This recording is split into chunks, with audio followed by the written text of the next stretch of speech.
Has your sex drive ever just disappeared during a stressful time? Maybe you're feeling overwhelmed at work. Maybe you find your mind is racing when things slow down, like at night. Maybe your body feels tense, shut down, or just completely disinterested in intimacy. And then the thoughts creep in. Why don't I want sex? What's wrong with me? Why does this feel so far away from how it used to be? The truth is, stress can have a deep and lasting impact on sexual desire and emotional connection, and not enough people talk about that. So today, let's talk about how stress affects sex, intimacy, and the way we show up in our relationships. Hi, I'm Morgan Bougourd, a couples and sex therapist at the Center for Intimacy, Connection, and Change, CICC for short. At CICC, we work with individuals and couples who want to feel more connected, more confident, and more in tune with themselves and each other, sexually,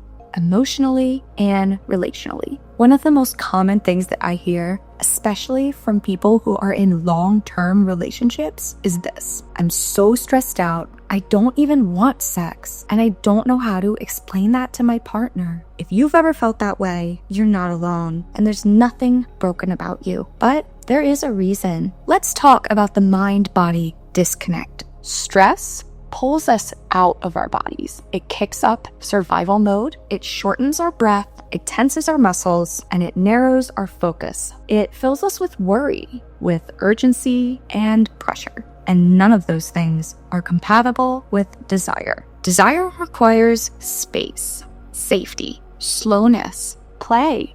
It needs presence. And when you're stuck in a state of tension, threat, or overwhelm, there's no room for that. Even if you love your partner, even if you want to feel close, if your nervous system is in a state of alert, your body is not going to register sex as a priority. It may not even register touch as safe. That is not dysfunctional. That's biology. Your body isn't betraying you. It's trying to protect you. So, how does stress really impact sexual desire? Let's answer that question directly. In simple terms, stress depletes the mental and emotional energy needed for intimacy. Your brain is wired to focus on survival when you are under stress. That means cortisol rises, dopamine drops, testosterone drops, and your body prioritizes problem solving over pleasure. For some people, stress flattens libido. For others, it makes sex feel like just another task, something else to get right, to succeed at, or to avoid altogether.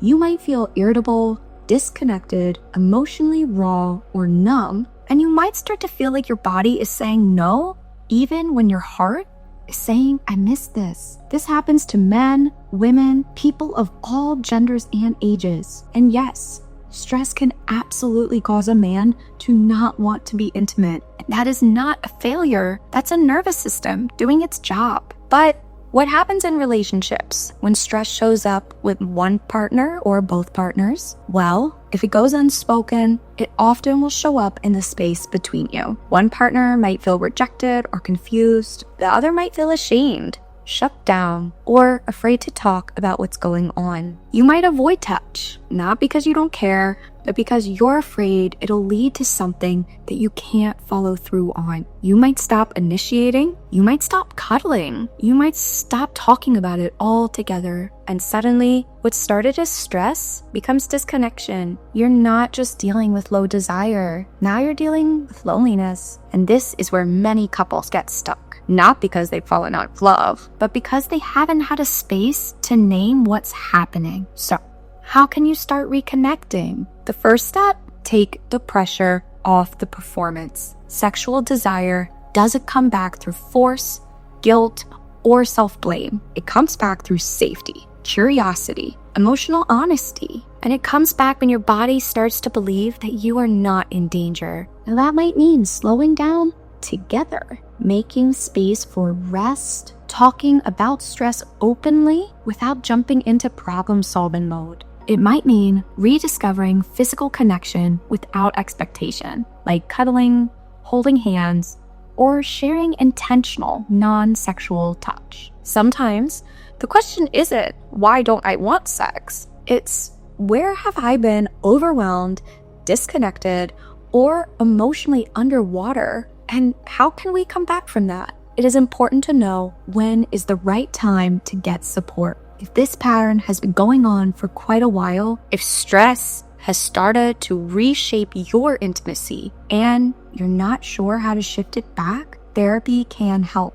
Not just by addressing the stress, but by helping you rebuild the emotional and physical connection you are missing. We help couples understand their nervous systems, repair communication breakdowns, and create the kind of connection that supports both intimacy and emotional safety. Because desire isn't just about doing more, it's about feeling more supported, more connected, more seen. And you don't have to figure that out alone. Stress affects more than your mood. It affects your mind, your body, and your ability to connect. It can change the way that you relate to sex, to yourself, and to the people that you care about most. But here's the thing, it's not permanent. And with the right support, you can reconnect with yourself, with your body, and with your partner. At CICC, we work with individuals and couples, online and in person, to help them navigate the stress, rebuild emotional closeness, and reignite intimacy in a way that feels safe, meaningful, and real. So, if this video resonated with you, visit centericc.com to schedule your 15-minute free consultation. You're not broken, you're just human, and we're here to help you find your way back to connection. We're here when you're ready.